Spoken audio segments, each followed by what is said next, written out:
Oi pessoal, agradecendo o apoio que vocês oferecem, adquirindo cada vez mais as obras tanto da coleção Grimório Goetia como da coleção Grimorium Verum Carpe Nigrum, eu preciso avisar que eu já facilitei a exposição pelo menos das capas de cada livro oferecido também no México, na Espanha, nos Estados Unidos e claro, no Brasil em língua portuguesa e os outros e-books em inglês, além desses segmentos internacionais pela Amazon, também dando destaque para o Reino Unido, na Itália, França, Alemanha, Nova Zelândia, Dinamarca, Índia, Canadá e outras sucursais ou filiais da Amazon. Agora, nessa semana eu lancei também um livro e também e-book de receitas para panelas de arroz elétricas em português. Uhul! Vamos esperar o feedback de vocês, ok? Assim, vocês que assistem esse vídeo do Brasil e de agora do Brasil têm essa possibilidade de degustarem isso. Abençoados e abençoadas sejam, todos e todas. Mas vamos ao tema de hoje aqui nesse vídeo. Que o Rafael Santos, ele, num dos últimos vídeos meus, ele pediu sobre o espelho negro ou espelho mágico. Apesar de que darei continuidade, me aprofundarei quando entrar na produção de obras do elemento água, ainda estou no elemento fogo, no qual se insere esse tema espelho negro, ou espelho mágico. Tanto os vídeos sobre o elemento fogo, que eu lançarei num único volume, como este assunto, dentro de todos assuntos dentro do elemento água, que tem outros também, eu lançarei em separado, no caso do elemento água, mas o fogo é num volume só. Eu já começo esse vídeo bem resumido para atender a dúvida do Rafael.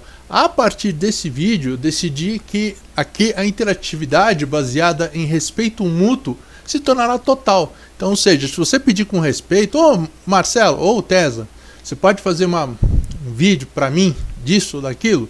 Se for dentro dos 5 elementos, pode ser isso. O quinto elemento espírito envolve a necromancia, o quinto elemento espírito envolve também o contato com seres extradimensionais ou seres alienígenas. Então, não temos limite. Aliás, eu vou fazer uma obra. Claro que você vai ficar bem pro final porque é muito complexo, envolve muitas considerações prós e contra, tá? Mas a partir desse vídeo, então, esse respeito mútuo, havendo, ele vai ser agora integral só. Então, pedindo, eu me esforçarei para atender o mais rápido possível. Apesar de, assim, antes eu não ter o feito e seguido apenas o roteiro das atividades. Porque eu tinha que terminar aqueles vídeos, tanto da coleção Grimório Goetia, como na coleção Grimorium Verum Carpe Nigrum, ok? Todos esses estão dentro do relançamento da minha enorme obra Grimorium Elementar, que ainda está à venda, que eu lançarei a obra não mais numa obra apenas, mas uma coleção. E o livro do antigo, da Grimorium Elementar, ainda está disponível num único volume, faltando muita coisa, caso você queira adquirir. Assim, então, eu espero que então, esses vários volumes que eu lançarei, que completarão o que falta na obra, para você poder maximizar o uso dessas atividades, ao invés de apenas um livro enorme que falta muita coisa. Quer dizer, eu deixo disponível caso você tenha urgência em trabalhar com os elementos e precisa do básico, ok? Básico em termos de orientação, mas não com aprofundamento nas orientações. Então, talvez lhe falte muita coisa em muitos assuntos. Mas inevitavelmente assim eu prorrogo os vídeos que eu tenho feito sobre o elemento fogo, talvez para o próximo fim de semana, dia 23/10 de 2022, às 20 horas. Eu já aviso que o vídeo de hoje é curto, mas muito interessante, pois apesar de bem resumido, já ilustra bem alguns conceitos e atividades práticas com o espelho negro.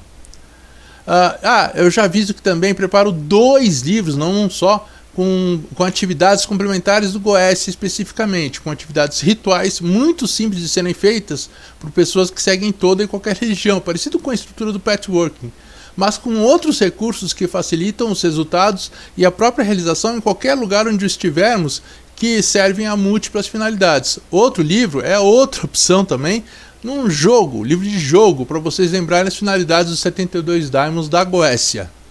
Voltando, é que eu já fiz isso com os pactos com os do Grimorium Verum Carpe Nigrum. Agora eu vou fazer com os 72 Daimons da Goetia. Voltando, alguns assuntos abordados na futura obra sobre espelho negro, Eu ainda não comecei a fazer, mas serão pelo menos esses capítulos. Capítulo 1, o que é o espelho negro ou psíquico, de evidência e para que é usado, além da evidência. Capítulo 2, resultados que o uso do espelho é tradicionalmente usado. Capítulo 3, a história, tem uma história muito importante para você entender. O capítulo 4, a estrutura, de como são feitas as atividades. Capítulo 5, criando o seu próprio espelho negro. Capítulo 6, usando o espelho negro.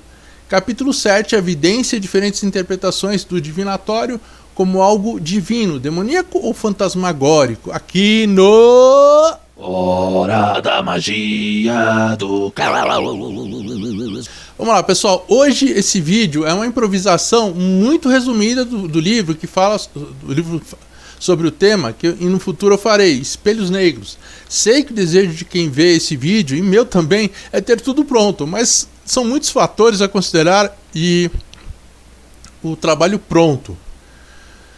Então vamos chamar isso de prefácio, vai. Capítulo 1. O que é um espelho negro ou psíquico de evidência e para que é usado? Uma introdução ao espelho negro. Vamos lá. Na teoria, a tarefa divinatória é você entrar no invisível, você entrar no aspecto atemporal e no aspecto onde uma estética da realidade se apresenta para sua interpretação. Existem várias formas disso, de você ter métodos divinatórios para poder acessar o futuro, o passado, mensagens ocultas e por aí vai. Porque tem outras finalidades também, além de simples métodos divinatórios, mas você pode até ver possibilidades do que pode ocorrer. E a partir daí você pode trabalhar no presente para alterar o futuro. Por quê? O futuro é uma reação do que fazemos no presente. Isso é inevitável.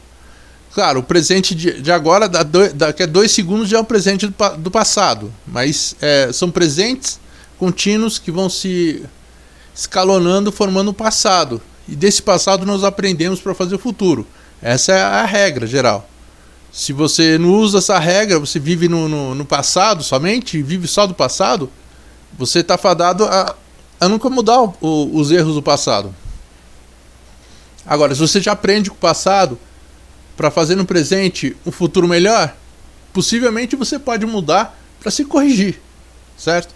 Essa é a expectativa que eu tenho de você, para que você faça na sua vida e que eu faça na minha vida também, da mesma forma, no paralelo. Por quê? Porque eu sei que se você começar a fazer muita besteira, pode ser que um dia a besteira que você faz na sua vida possa acarretar influência na minha vida. Então, gostemos ou não, nós vivemos numa sociedade. E tudo que um faz pode acarretar influência na vida do outro. Assim, perspectiva, isso já é mais uma questão filosófica pessoal. De que faça o bem, não importa quem. Tá? Eu posso não dar muito na mão esquerda, mas a mão esquerda, na minha opinião, é você fazer as atividades voltadas para a sua pessoa. E não voltada para o todo, da sua pessoa para o todo. Sua pessoa para o todo é o dogma da mão direita. A da mão esquerda é do todo para a sua pessoa. Então, sei que muitas pessoas ficarão decepcionadas comigo, porque presumindo que eu seja uma pessoa boa, eu não deixo de ser uma pessoa boa, porque tem princípios, esses princípios eu sigo, para eu ficar bem comigo mesmo.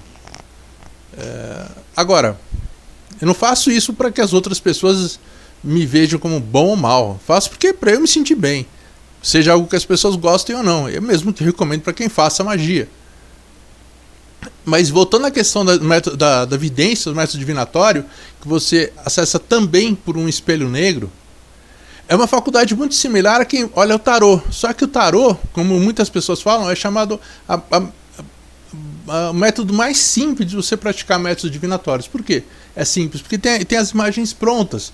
E você faz a interpretação daquelas imagens prontas de acordo com cada circunstância. Então é muito mais limitado, que você não consegue ver tudo. Por exemplo, uma carta de tarô ela não é 3D, ela não é interativa, você não tem uma interpretação variável, é aquilo e você tem que interpretar a mensagem, todos os detalhes que estão ali, que muitas vezes podem ter uma concepção diferente, mas são sempre as mesmas mensagens.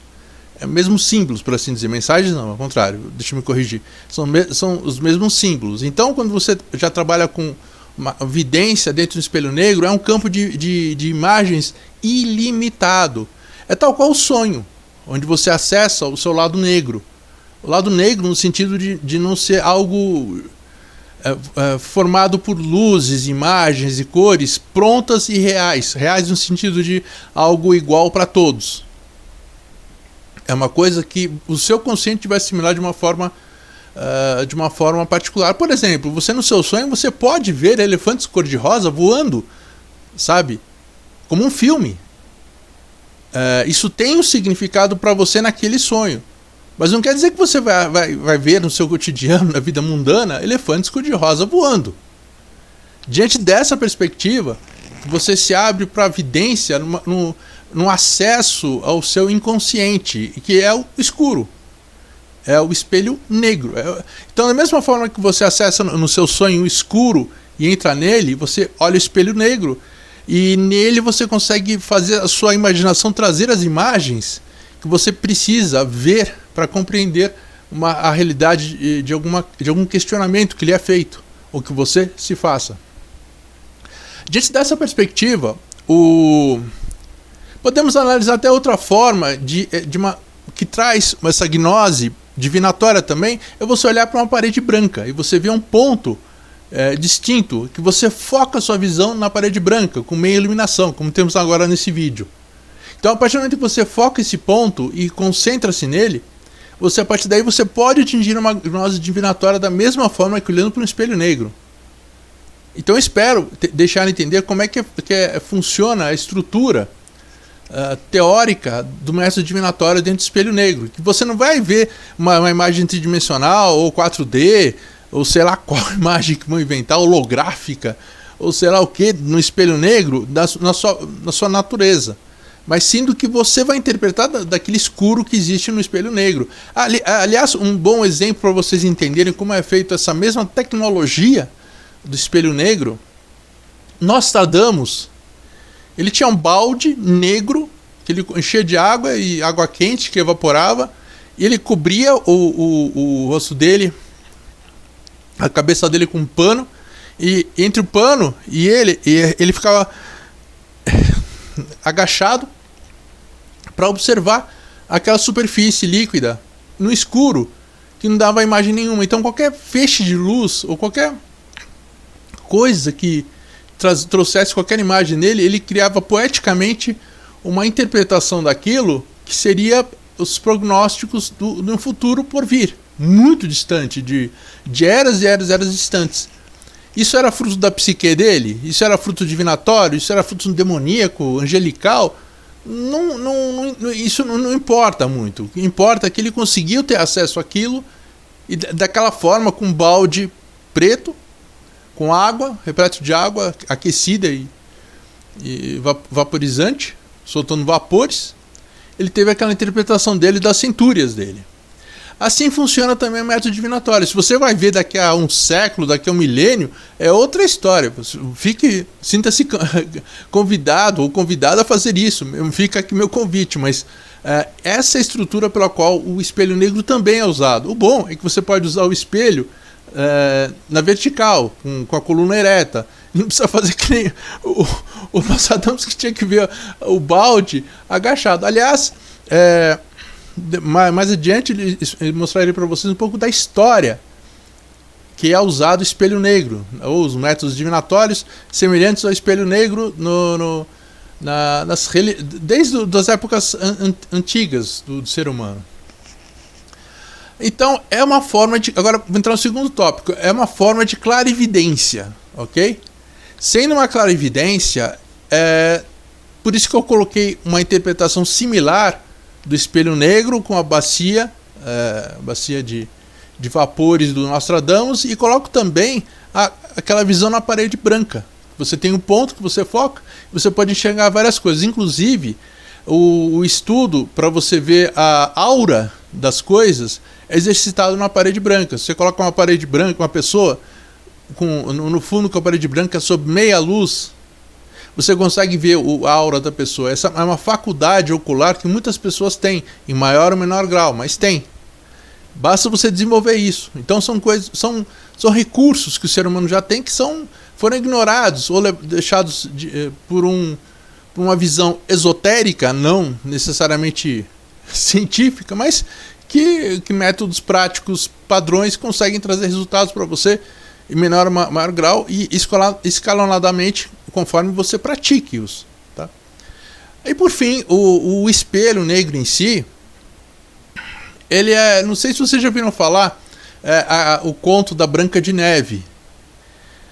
As pessoas dão muita atenção para Branca de Neve, mas no exemplo que tem aquela bruxa, aquela feiticeira, sei lá como é que chama aquilo, ela tem um contato com o divino dela, da bruxa, sempre com aquela velha frase: espelho, espelho meu, existe alguém mais lindo do que eu.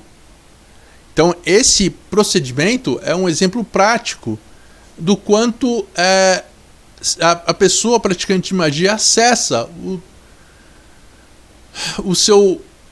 a sua concepção divina, do divino, para poder chegar às suas respostas. Ela chegava, mas ela estava tão seduzida pelo seu ego pessoal que ela não conseguia interpretar a prioridade da liberdade individual. Tanto é que ela não compreendeu a liberdade individual da outra, de ser o que ela fosse. Mas ela tentou interferir na vida da outra. Então já é uma questão de princípios. Então, para que você utilize o espelho negro, uma recomendação desde já, é que ao fazê-lo, você não esqueça dos seus princípios. Porque senão você se perde no que o seu ego vai interpretar, e isso vai prejudicar muito a sua interpretação do método divinatório dos espelhos. Mas isso seria por qualquer outro que você faça, que você utilize também. Então fica aí uma dica já para você tirar o melhor proveito, para não deixar o seu ego te enganar. Não, porque às vezes você, por exemplo, você acabou de ter uma briga com uma pessoa e você vai ler o método divinatório com o seu humor influenciado pelo atrito que você teve com outra pessoa. Inevitavelmente isso vai gerar impacto no seu resultado. Então às vezes você maximiza muito pelas suas emoções estarem influenciadas por uma questão pessoal. Mas então você precisa ter um bom senso para separar as coisas, o que é pessoal daquelas imagens. Então só com o tempo você vai conseguir discernir as coisas, ok? Isso é inevitável. Só a experiência que traz a excelência da prática, independente da vida mundana pessoal nossa. Aí o segundo capítulo, resultados do espelho, tradicionalmente usado para magia. Por exemplo, a gente pensa muito em métodos divinatórios exclusivamente para ver o futuro, ver o passado, mas não é só para isso, não. Muitas vezes quando você tem uma meta mágica, isso não é para os outros, é para si mesmo ou para si mesma. Você precisa ter uma visão criteriosa da coisa, que se você deixar só se levar pelos sentimentos, você se deixa enganar só pelas suas aspirações, só pelos seus desejos. Então você desencadeia mais problemas do que soluções. Então, por exemplo, digamos que você precisa fazer um trabalho que é para aumentar a quantidade de vendas na sua empresa. E você faz uma magia para aumentar a quantidade de vendas. Mas se você faz sem princípios, sem analisar uma visão crítica do que acontece na sua empresa, por exemplo, pode ser que a sua empresa esteja à margem da falência e eles coloquem tudo sob liquidação para você vender tudo rápido. E o seu chefe vai lhe falar: não, venda cada vez mais, precisamos que você venda tudo. Ele não vai te falar por quê. Se você não olhar no método divinatório, você vai querer que isso aconteça cada vez mais. Só que quando você chegar no dia seguinte e falar: bom, está aqui sua carta de demissão porque a nossa empresa faliu. Você fala: poxa, mas como você não falou sobre isso? Bom, faltou você usar o seu método divinatório antes. Eu lhe falo isso agora. Você já viu que a sua meta não olhava o todo, mas olhava só o seu objetivo individual. E os métodos divinatórios servem muito para nós, praticantes de magia, para nós vermos o escopo geral, não somente o escopo objetivo do que queremos. Às vezes, por exemplo, já na questão amorosa, quando às vezes pensamos que uma pessoa dá muita chance pra gente, parece que tem interesse, e se deixamos nos envolver pelo impulso emocional que nos leva a nos envolvermos com a pessoa, quando convivemos com a pessoa, nós começamos a ver que ela não é aquilo que aparece para nós, ela tinha outros compromissos com outras pessoas, ou outra pessoa que seja, uma ou mais, não faz diferença, você seria mais um, ou mais uma. Então, diante dessas situações de amor também, se você utilizar o método divinatório, já mostrar para você, olha, se você arriscar um envolvimento com essa outra pessoa, você vai ter que disputar ela com outras pessoas, ou outra pessoa. Então, o método divinatório é muito importante para nós podermos prever o que pode, o que os nossos olhos, os nossos ouvidos não ouvem, os nossos olhos não veem. Essa é uma grande vantagem no método divinatório, que nós olhamos o todo, não somente o foco. Tá? Muitas vezes também os métodos divinatórios são um método de conversarmos com os deuses. Eles vão falar para nós aqui, em voz estéreo, sei lá com que tecnologia de ponta, ou os extraterrestres, ou até tem a transcomunicação instrumental, que alguns sons darão interpretação a várias mensagens, como a outra brasileira faz. Pode ser, mas não recomendo você, por enquanto, dedicar muito da sua magia ao contato com os deuses pela transcomunicação instrumental. Pois, mesmo porque o que chamamos de deuses, como por exemplo Zeus, como por exemplo aqueles romanos também, que esqueci o nome, os egípcios, Amon, que pode muito bem ser também Marduk dos Sumérios, que pode muito bem também outros serem simultaneamente o Enki pode ser outro lá no Egito, que eu não me recordo nenhum nome que seja relacionado a Enki. Ou mais da Índia, por exemplo, dos hindus, o Shiva, e outros, tá? E outros espalhados pelo mundo. Talvez a nossa mente tenha a capacidade de podermos explorar isso, um contato mental com esses seres, porque, goste ou não, a forma que temos de interpretar mesmo a nossa tecnologia de comunicações é pelos nossos sentidos. Você recebe a comunicação via oral, via audição, visual, visão, no caso, você sente também a comunicação às vezes por olfato, são cheiros que mostram a mudança nas circunstâncias. Tem gente que tem um olfato mais aguçado e consegue interpretar as coisas pelo cheiro das coisas. Acredite se quiser, mas tem. O olfato, no caso. Tem pessoas que pelo paladar sentem quando as coisas mudam. Não sei como, mas conseguem, né? Enfim, são várias opções que temos para poder nos comunicar tradicionalmente já pelos meios de comunicação comuns. Então, com os deuses não seria diferente. Só que seria numa linha, numa frequência diferente. Aí muita gente vai falar, mas isso é coisa da sua imaginação. Olha, a eletricidade parece coisa da nossa imaginação. Mas antes eles chamavam de deuses. E hoje em dia nós chamamos de ciência, nós chamamos de engenharia elétrica, por exemplo. Sabe? E se você começar a observar os aparelhos, enquanto que eles não estão conectados à energia, eles continuam do mesmo jeito que continuam em operação. Geralmente a parte interna dos aparelhos, eles continuam do mesmo jeito que desligados. Você vai só sentir a energia passando por esses objetos quando você coloca a mão e toma um choque. Ou coloca algum objeto que tem alguma reação com a eletricidade. Então, por mais que muita gente ainda tenha preconceito pela questão espiritual ou por um nível de frequência pelo qual o ser humano acessa esse conteúdo, é da mesma forma como se desenvolveu a eletricidade. Não se esqueçam que antes os raios, os relâmpagos, etc., eram atribuídos aos deuses. Tá? Então por isso que eu coloquei a eletricidade, porque até um tempo atrás era considerado algo divino. Então, entendam que o acesso divinatório a esses deuses, como, entre aspas, arquétipos, para podermos trabalhar o acesso a essas mensagens divinas, é muito importante. É um recurso que temos, inclusive, para praticarmos magia, tomarmos melhores decisões da nossa magia. Aí já é uma questão prática de quem faz magia. Claro que tem muito dogma, e isso mais confunde do que ajuda. Então, cada vez mais os dogmas se tornam prejudiciais do que construtivos. Entenda o seguinte, eu não falo de princípios, eu falo de dogmas. Sim, os dogmas têm princípios, mas os princípios não são os dogmas. Os dogmas se transformam em princípios pessoais quando você escolhe assim, mas eles não são. Por quê? Porque dogmas, eles são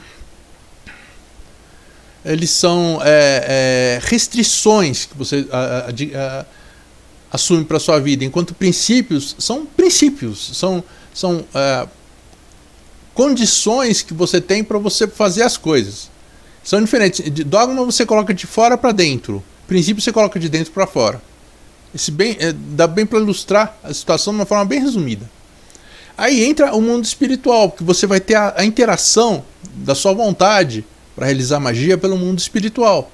Então, esse intercâmbio, essa inter-relação entre o que você faz e o impacto se deve a forma como você terá acesso ao teu sucesso, ok?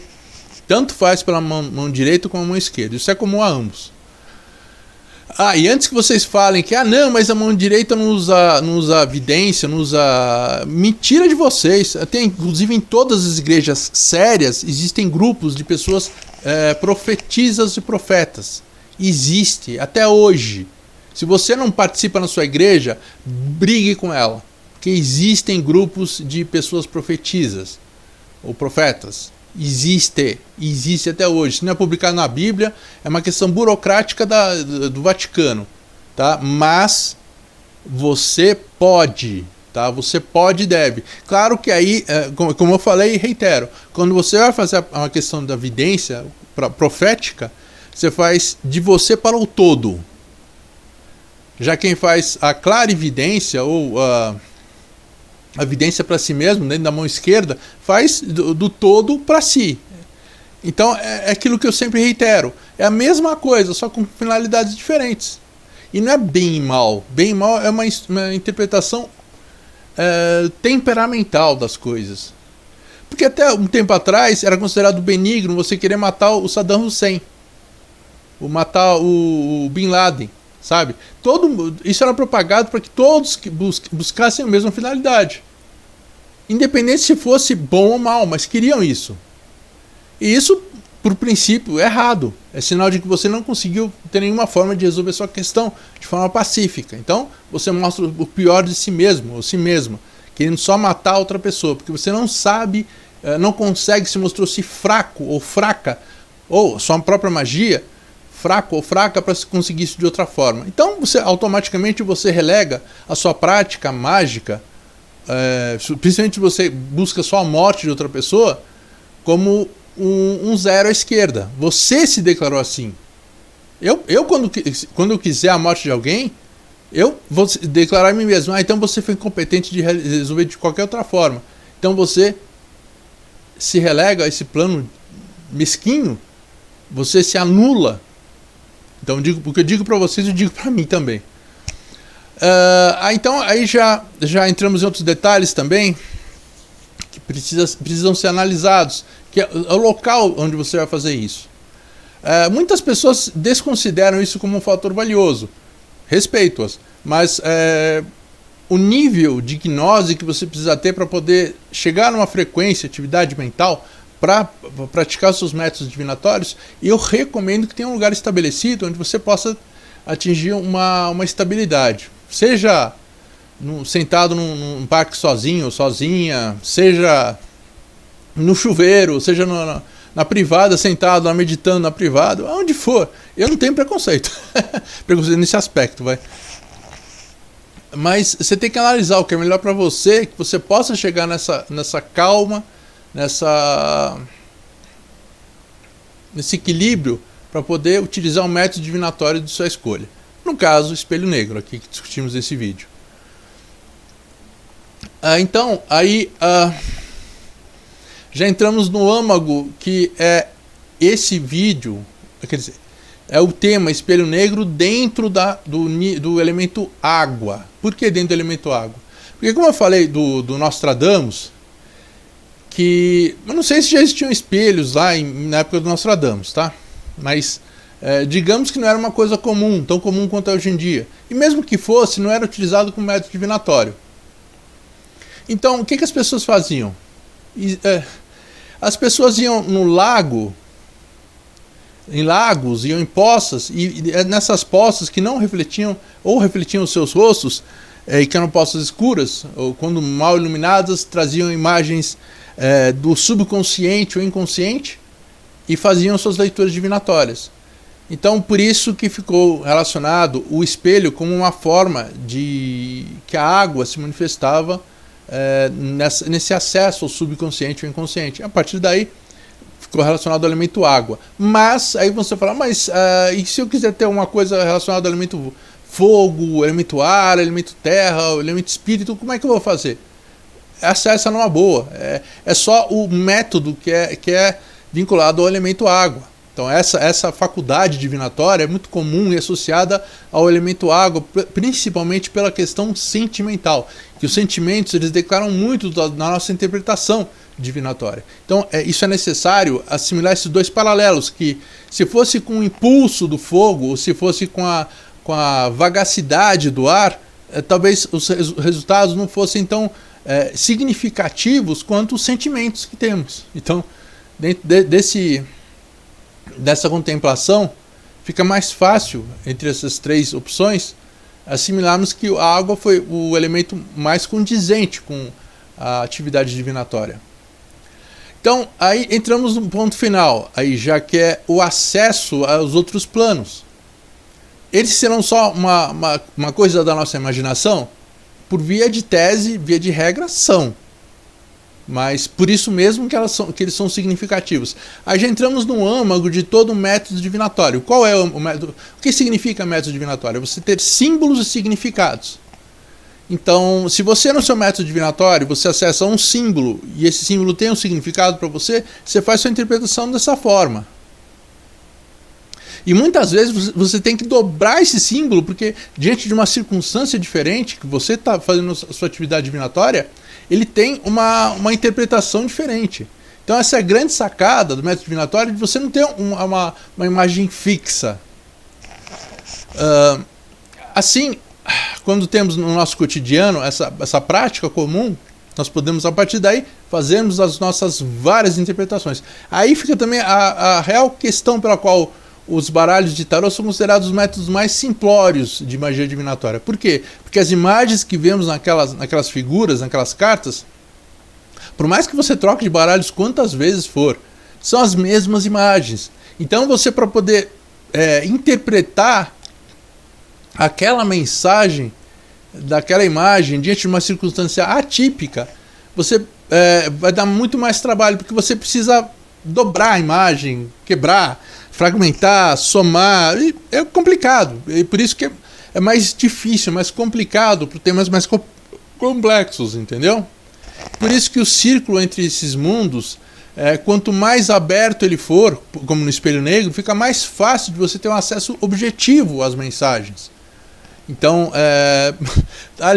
não sei se é coincidência, mas por via de regra é mais fácil você utilizar espelhos circulares do que espelhos quadrados, retangulares ou com linhas retas, né? Porque tem cantos, e os cantos geralmente na psique tem uma influência, enquanto que você está olhando num redondo, talvez seja um próprio significado trazido ou imbuído ao Ouroboros, e que é o círculo contínuo. Então, na psique humana tem uma questão por não ter limites, então o círculo deixa uma interpretação infinita, pelo menos do seu conteúdo interno.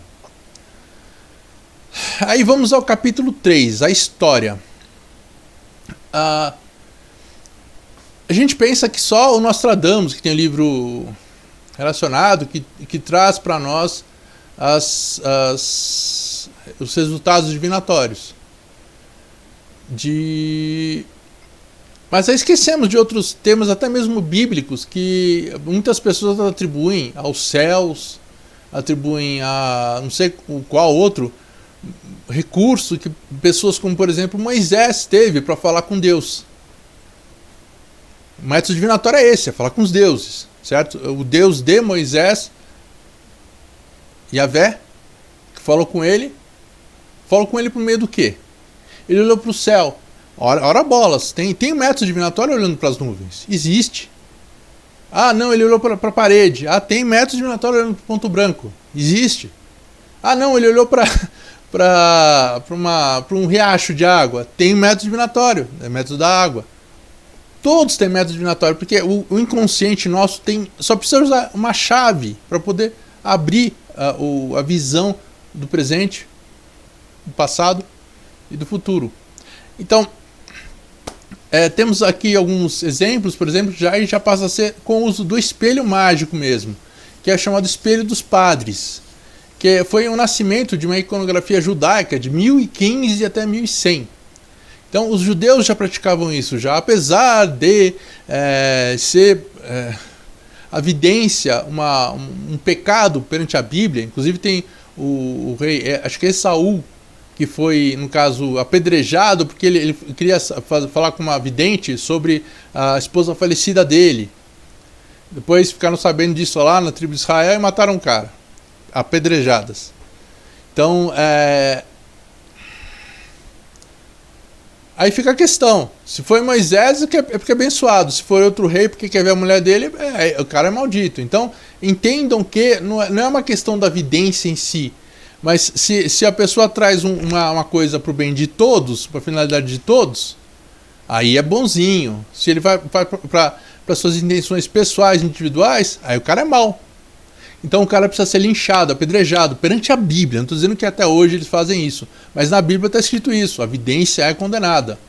Não lembro aqui qual condenação tem, mas isso já é testado na Bíblia. Talvez esse exemplo que eu lhes falei, de 1015 a 1100, do espelho dos padres, seja a primeira flexibilidade dos hebreus poderem interpretar a iconografia judaica de uma forma prática, divinatória. Talvez, como eu falei, dentro dos dogmas deles, para o todo, não para si mesmos.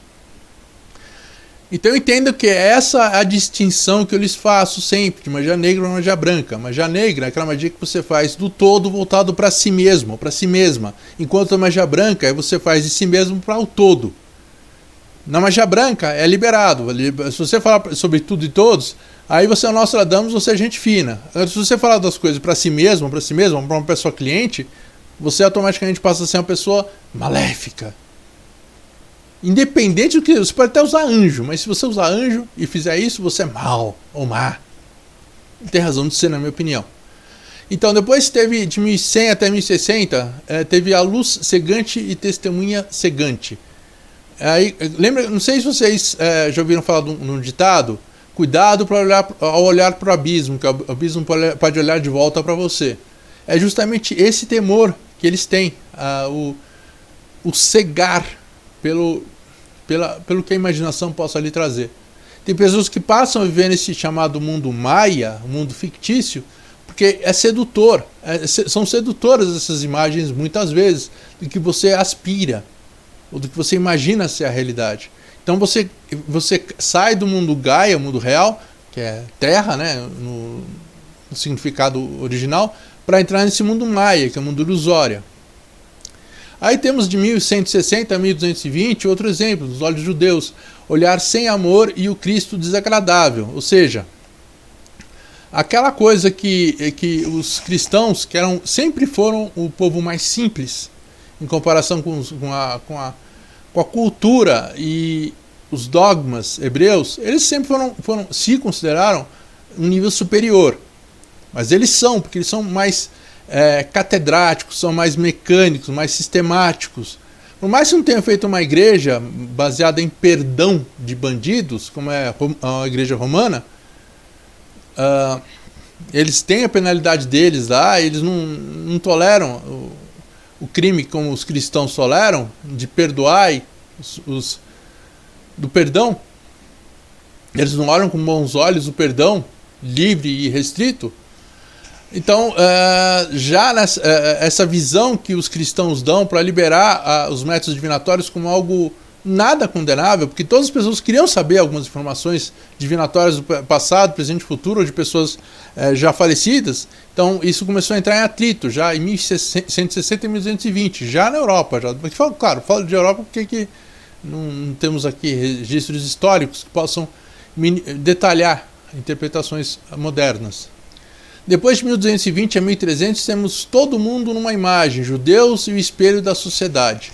Então, aí começou a entrar em xeque se era para podermos fazer a nossa sociedade, aquela sociedade que o Antigo Testamento tinha imputado aos hebreus e, em decorrência, aos europeus, ou se deixava aquele mundo do Antigo Testamento para os hebreus. Muitas pessoas ainda usaram isso, né? Inclusive depois de 1300, que foi no caso da perseguição,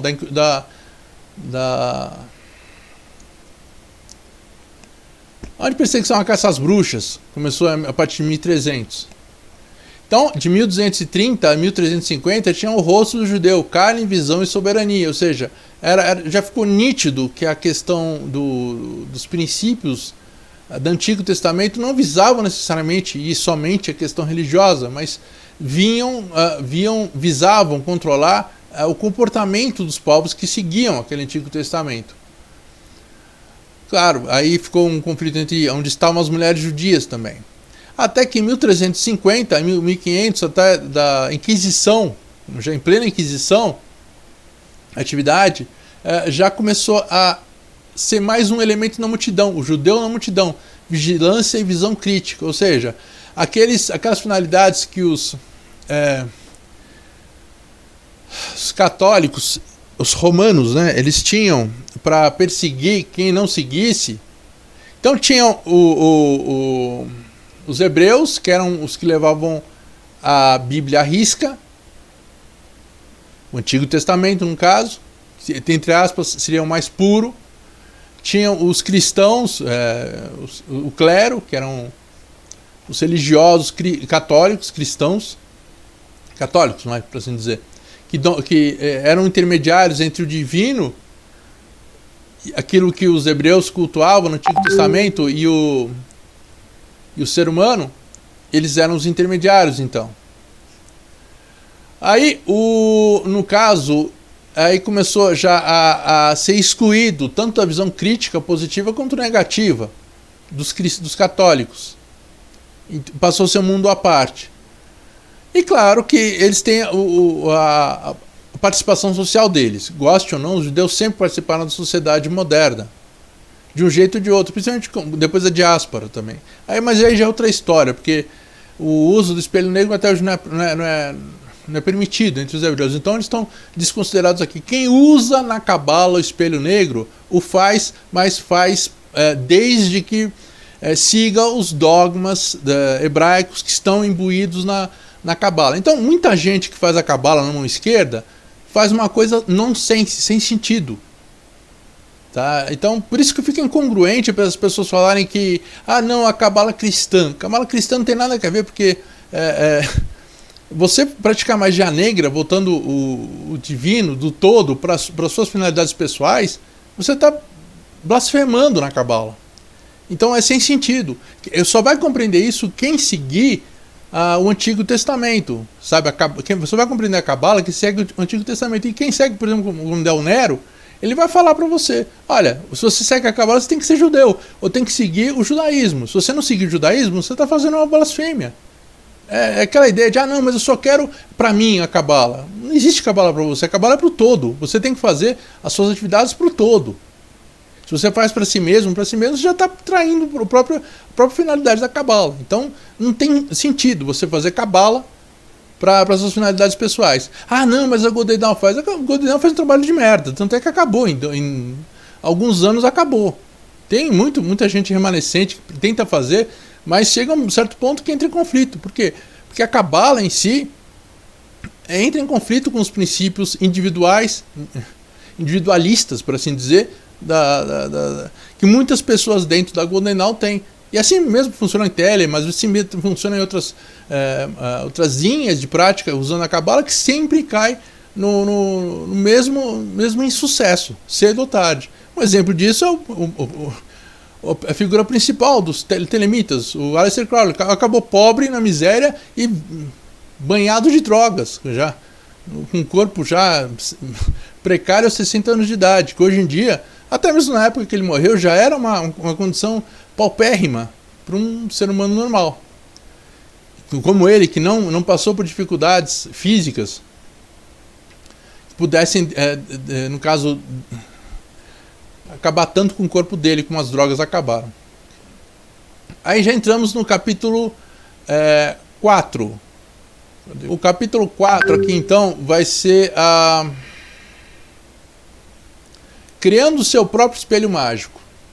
Como eu disse, o espelho mágico, as pessoas interpretam que seja só aquela forma que os livros falam, de você deixar um espelho negro a ponto de não trazer uns reflexos para que você possa olhar para ele, e como se você olhasse para uma escuridão absoluta, para projetar a sua consciência nessa escuridão. Só que existem outras formas disso, como, por exemplo, como eu falei, se você pintar uma bacia de plástico, bacia de arroz, bacia que você compra no mercado assim, por 5, 10 reais, e pintar ela toda de preto, mas um preto fosco, encher ela de água e tentar olhar para o fundo dela, sem luz, você vai atingir mesmo um buraco negro, você vai projetar sua consciência. Então, dentro dessa perspectiva, você pode utilizar não só uma bacia negra, se você quiser pode fazer que nem o Nostradamus fez, dentro de uma água quente nessa bacia, caso você use de metal, e para que o vapor, coloque água quente para que o vapor, dentro da sua visão, no escuro absoluto, a tentar enxergar, coberto por um pano, alguma toalha que você coloca atrás da sua cabeça, e fique nas margens dessa bacia, para que você possa olhar essa superfície e ver o escuro absoluto, a ponto de você poder enxergar o que seu inconsciente vai lhe transmitir. Existem várias formas disso ser feito. Eu só citei um exemplo, mas tem outras formas também para que você possa montar o espelho. Tem a visão cabalística do Donald Tyson, por exemplo. Ele faz uma questão tão minuciosa de cada detalhe pela Cabala, e como eu reitero mais uma vez, se você for fazer pela Cabala, você tem que visar o todo, não tem que visar a si mesmo, a si mesma. Então, se você for utilizar trabalhos divinatórios para clientes em particular, se você fazer a Cabala, uma hora vai dar tilt. Por quê? Porque você não está fazendo isso para o todo, está fazendo só para aquela pessoa, ou só para você. Então, esse só para você focar é antiético. E a ética faz uma parte muito importante, é uma parte muito importante da Cabala que não pode ser esquecida. Está nos princípios da Cabala. E os princípios são hebraicos. Então, os princípios da Cabala, porque a Cabala é hebraica, certo? Então, não adianta você querer brigar comigo. Essa é a realidade das coisas. Ah, não, mas os cristãos fizeram uma outra coisa. Fizeram uma merda de um trabalho, uma interpretação. E não funciona. Por quê? Porque não tem os princípios. Sabe? Os princípios deles são vagos, são fúteis em comparação com os princípios da Torá, do Sefer Yetzirah e até do outro. Então, aí, a partir do momento que você faz esse espelho negro, faz com uma... Eu não recomendo fazer pela Cabala. Faz um espelho negro teu, com seus símbolos que tem significado para você. Tá? Se você usar a Cabala com significados importantes, que a maioria das pessoas que praticam magia foi adestrada para trabalhar conforme a Cabala, tudo bem. Vai da sua responsabilidade saber usar isso a seu favor, nunca contra, porque se você olhar os dogmas, cedo ou tarde eles vão buzinar no teu ouvido: olha, você está fazendo uma cagada, você volta tudo, deu tudo errado, tá tudo errado. Tem aquele grilo falante no teu ouvido, tá? Então, se você quiser exterminar esse grilo falante, deixa isso, Cabala, para você fazer uma coisa pro todo. Quando for fazer para você, faz uma outra coisa que você atribui significados, signos e significados, conforme a sua interpretação pessoal, ok?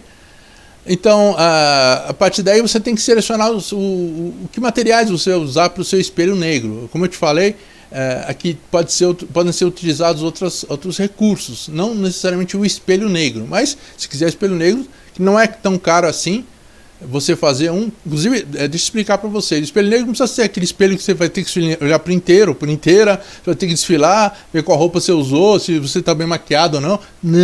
Não. O espelho negro pode ser aquele espelho lá de maquiagem pequeno, de plástico mesmo, que você tira o vidro.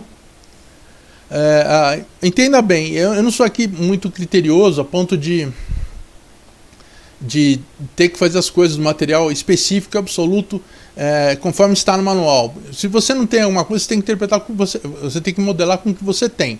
Então, se você puder fazer de madeira, ótimo. Se você não puder fazer de madeira, improvisa. Sabe, uma moldura que você possa deixar o espelho, que ele não vai estragar, não vai cair e quebrar. Então, se você vai fazer de plástico, improvisa isso da melhor forma possível, porque é importante ter um espelho de vidro o mais liso possível, para que você, quando deixar ele escuro, negro, você possa observar, projetar sua consciência infinita. O que tem nas margens dele, isso vai se tornar secundário quando você exercer sua faculdade de projetar sua consciência. Então, aí depois tem a questão também de fazer a tinta negra, pela qual você vai pintar um dos lados do espelho negro. Se você for fazer espelho negro, eu recomendo você passar 3 mãos. Por quê? Porque não pode ter orifício. Não, passou uma luzinha, etc. Por mais que você vai colocar uma superfície negra depois da tinta, das 3 mãos feitas e seca, da tinta feita, já pintada e seca, você ainda assim pode e deve, recomendo que você coloque uma superfície escura atrás, tipo cartolina, para que fique entre o vidro já pintado e a moldura, para que isso possa protegê-lo, inclusive e até mesmo você poder no verso desenhar alguma coisa. Aí depois você elabora como que você vai fazer essa pintura do espelho negro, ok? Claro, eu recomendo sempre você fazer a limpeza para melhorar sempre as atividades que você tem com o espelho negro. Depois você recomendo que você polarize o seu espelho. Aí já no caso para você carregá-lo com as energias tanto do bem como do mal, ou do lado esquerdo como do seu lado direito. Como eu falei para vocês, nada pode proibir você de usar a cabala. Mas se for usar, eu recomendo que você use para fazer métodos divinatórios para o todo, ou para todos. Não para uma ou outra pessoa em específico. Porque isso é antiético. Então a sua consciência, caso siga a cabala a risco, siga a cabala de fato, não uma cabala inventada, então você precisa analisar que eles funcionam dessa forma. Do contrário, você está pecando. E pecado é para ser cancelado. Então, você, para poder utilizar, tanto na cabala, como utilizar nas formas que você usa para leituras divinatórias pessoais ou para seus clientes, você precisa ter uma outra visão da mão esquerda também. Algum recurso. Então você precisa elaborar os seus signos e significados condizentes com o seu aparelho divinatório, que no caso é o espelho, condizentes. Então trabalhe esses signos e significados para que você trabalhe isso em distinção daquela da cabala. Muitas vezes pode até ter significados semelhantes, mas não precisa ser a mesma coisa. Por quê? Porque isso é importante, porque vai ter importância para a sua psique. Vai ter significado para o seu psique. Então quando você lê aqueles sinais, é isso que você vai entender. Não é o que está na cabala, entendeu? Isso é muito bom. Por quê? Porque é a sua interpretação pessoal que vai ser levada em consideração. Isso vai lhe dar muito mais opções de interpretação. Aí, claro, você consagra e dedica, então, o espelho já acabado, depois que você fizer todos os procedimentos. E claro, tem a manutenção depois. Algumas opções que você tem depois... informações técnicas, a maneira de você recarregar o seu espelho. Então tem pessoas que costumam fazer uma operação ou outra específicas para carregamento. Tem empoderamentos e cânticos de evidência que não necessariamente você precisa fazer periodicamente para carregar o espelho, mas para carregar a sua operação divinatória. Tem também outras questões muito úteis para os seus métodos divinatórios, que são as meditações, que eles ajudam muito para você se preparar para abrir a sua consciência em atividades divinatórias para vidência ou qualquer outra forma de predizer o que vai acontecer, ok? E claro, por final, a lavagem do espelho, sempre depois de você usar, para que ele não fique nem carregado das leituras anteriores e ao mesmo tempo que você não estrague o mesmo, tá? Tem outras ferramentas também muito úteis, não são obrigatórias, mas são muito úteis que recomendo você ter. É você ter um diário ou caderno para fazer as anotações disso. Qualquer um, pode ser de qualquer modelo, qualquer marca, tá? Inclusive tem uns que eu fiz para a Goécia, quem segue o método divinatório com os daimons da Goécia, tem os livros de anotações que eu fiz lá, baratinhos, tá? Mas aí você tem que procurar lá, que eu fiz como Dark Press, né? Eu falei. Se você procura Dark Press, você acha cada um dos 72 daimons. Tem também as velas, que muitas vezes as velas, não necessariamente entre o espelho e a sua visão, mas atrás do espelho. Porque a iluminação atrás dele deixa mais escura as visões, a tela do espelho negro. As ervas, tem algumas ervas que são vinculadas a certos resultados psíquicos. Então, por exemplo, chá de camomila ou outros tem um efeito benéfico para relaxar as suas atividades mentais a ponto de você poder vislumbrar com mais facilidade os métodos divinatórios. Tem também para isso os incensos também. Aí tem outro fator muito influente, principalmente para o pessoal pagão, mas aí não só para os pagãos, mas também tem muitos cabalistas também que fazem uso da lua. Que tem pessoas até que vivem de acordo com a lua, com que a posição que a lua está ou que a referência. Fazem ritos mensais, trabalham com a plantação e colheita conforme a estação lunar. E a partir daí, a participação da lua no espelho, principalmente das pessoas bruxas, é muito forte. Tá? Mas até mesmo as pessoas bruxas não necessariamente precisam estar vinculadas exclusivamente com a lua. É muito recomendado para eles, mas não é obrigatoriedade. Principalmente para as pessoas que são mais solares. Né? Então é uma questão de afinidade, poderíamos assim dizer. E tem também os eclipses também, que nesse caso, que exerce uma influência muito grande para quem tem essa influência lunar muito forte. Outra questão que também é muito importante também é o mar e a costa marítima. É extremamente influente para quem utiliza o mar. Quem, como eu, está bem distante do mar, fica difícil de utilizar. Então, o mar tem os vários recursos para serem usados junto com quem pratica, no caso, o uso do espelho negro, e principalmente as pessoas pagãs, que tem um todo genérico, eles e elas têm uma relação muito forte com o mar. Ou sabem absorver bem a energia desses itens que eu falei. Então, além desses, no mar tem também os bens domésticos, que são muito importantes para auxiliar na vidência, como pessoas que trabalham muito com fogo, lareiras, que aliás é um procedimento que eu vou explorar muito também no livro, mas já com fogo, porque são, ao contrário do que se pregam o elemento água e o elemento fogo serem opostos e se anularem, eles são complementares. Na magia eles são complementares. Essa é uma grande sabedoria e sacada da magia, que derruba o mito criado pelo cinema, até literatura. É muito importante também, auxilia um altar doméstico, auxilia muito você trabalhar junto. E aí entramos no capítulo 6, que é usando o espelho negro. É muito importante eu destacar isso, pois o espelho negro ele tem diferentes interpretações, interpretações nem tanto, mas tem diferentes atribuições quando você trabalha com a linha cabalística ou quando você trabalha com a linha mais pagã. Infelizmente, as pessoas interpretam que só existe o padrão cabalístico, pois só deixaram esse permanecer para nós, mas os pagãos em si, os puros, né, eles não se deixam levar para a literatura, mas eles deixam o sentimento fluir. Isso dá muito mais possibilidades para a exploração, uma coisa que condiz com eles.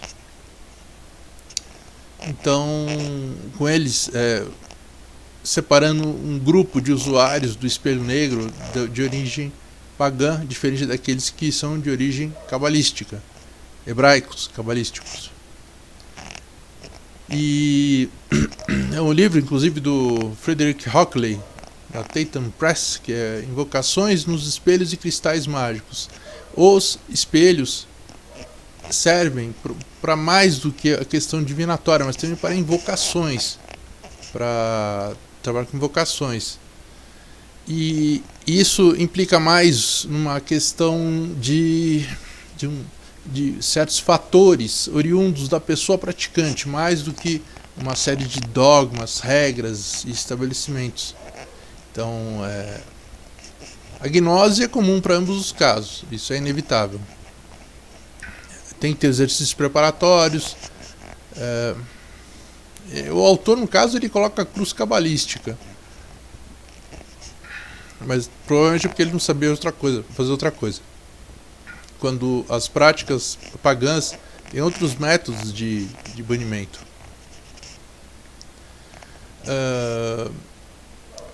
Mas, claro, tem que ter o relaxamento, isso é parte natural, visualização e no uso tem a chamada realização, que a pessoa acessa os reinos astrais para fazer as vidências, tanto quanto ao tempo, ao espaço e finalidades mundanas.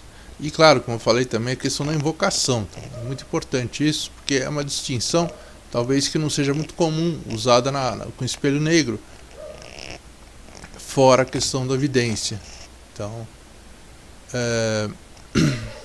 isso atribui-se um escopo muito maior de aproveitamento do espelho negro com os pagãos do que com os dogmas cabalísticos focados exclusivamente no vislumbre do passado, presente e futuro. Agora, tem uma interpretação também completamente distinta tanto da cabalística quanto da pagã, que é a chamada conjuração ciprânica, né, do Cipriano. Essa interpretação é mais voltada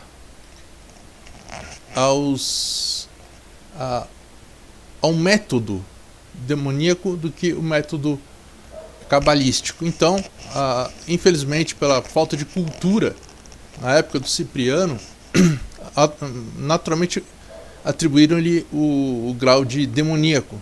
Só que ele trabalha necessariamente com os elementos.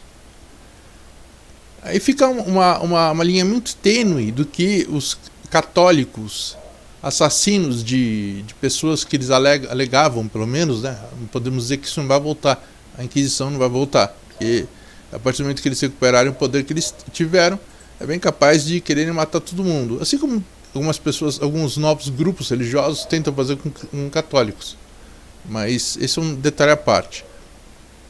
Mas o que eu quero dizer é que com a associação da magia do Cipriano com os elementos, tudo isso foi atribuído como algo demoníaco. Ele trabalhava com os 4 reis cardeais, que trabalhavam com os 4 pontos cardeais. Isso denota necessariamente uma relação explícita da atribuição dos reis cardeais com uma associação limítrofe dos reis demoníacos. Não porque todos os reis cardeais sejam demoníacos, mas porque tudo que não era conceituado dentro da religiosidade católica ou hebraica antes, como algo plausível, era demoníaco. Então eles matavam todo mundo que não rezasse Pai Nosso, não fizesse todo o métier dos católicos. Então é o que eu insisto tanto em dizer, que os deuses antigos, conquistados pelos povos, não eram necessariamente malignos e nem necessariamente benignos. Eles se transformaram em demônios. Mas era por uma questão linguística apenas. A partir do momento que foi usado pelos romanos, assassinos de Jesus Cristo, como malignos. Especificamente malignos. Não são. Talvez por dar ao ser humano o direito de realizar sua própria vontade, por assim sendo, seriam malignos. Por quê? Porque na religiosidade católica você tem que obedecer a vontade de Deus por meio dos seus sacerdotes. E esses sacerdotes, assim,